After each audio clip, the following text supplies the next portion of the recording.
Saya itu mencari rezeki buat anak istri malah. Sun Haji, seorang penjual es teh di Magelang, Jawa Tengah yang viral di media sosial saat diolok-olok oleh pendakwah Miftah Maulana Habibur Rahman atau akrab disapa Gus Miftah angkat bicara. Diberitakan sebelumnya, beredar video yang memperlihatkan momen utusan khusus Presiden, Gus Miftah mengolok-olok penjual es teh di suatu majelis di Magelang jadi viral di media sosial. Dalam potongan video itu, terlihat awalnya Gus Miftah bertanya dan melontarkan kata umpatan. Es teh kamu masih banyak atau tidak? Masih, ya sana dijual, ucap Gus Miftah dari atas panggung yang kemudian dilanjutkan dengan kata umpatan. Sontak para jemaah langsung tertawa. Kamu jual dulu, nanti kalau belum laku, ya sudah, takdir, sambung Gus Miftah. Sun Haji pun mengaku tidak memasukkan ke hati ucapan Gus Miftah tersebut. Saya tidak tahu ada kejadian seperti ini. Saya seperti biasa berjualan tawar-menawar dengan pembeli.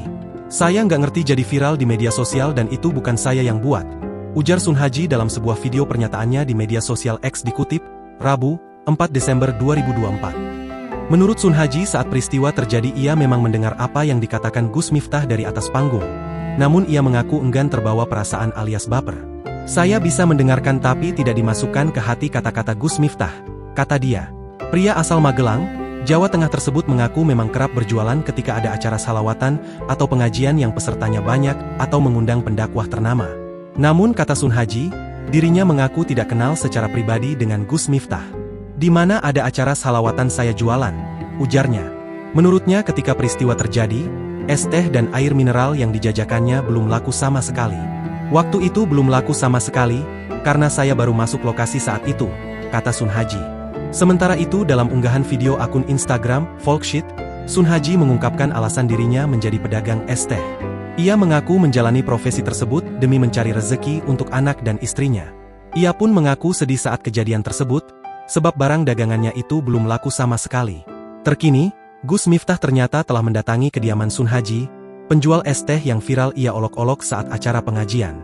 Gus Miftah mendatangi kediaman Sun Haji di Dusun Gisari, Desa Banyusari, Kecamatan Grabag, Kabupaten Magelang, Jawa Tengah, pada Rabu, 4 Desember 2024, pagi. Dilansir dari Tribun Jogja, Gus Miftah sampai di kediaman Sun Haji sekitar pukul 7 waktu Indonesia Barat dengan kendaraan berwarna hitam. Kedatangan Gus Miftah kemudian mendapatkan sambutan dari sejumlah warga, termasuk Sun Haji. Ketika sampai, Gus Miftah pun langsung memeluk Sun Haji. Bahkan, Sun Haji meneteskan air mata. Di sana, Gus Miftah menyampaikan maksud kedatangannya yakni untuk meminta maaf secara langsung. Saya minta maaf, sering ikut pengajian kan? Meskipun niatnya bercanda tapi aku salah. Minta maaf, kata Gus Miftah, mengawali pembicaraan. Mendengar itu, Sun Haji yang tampak berlinang air mata juga menyatakan sudah memaafkan dan menganggap semua ini ada hikmahnya. Download Tribun X sekarang. Menghadirkan lokal menjadi Indonesia.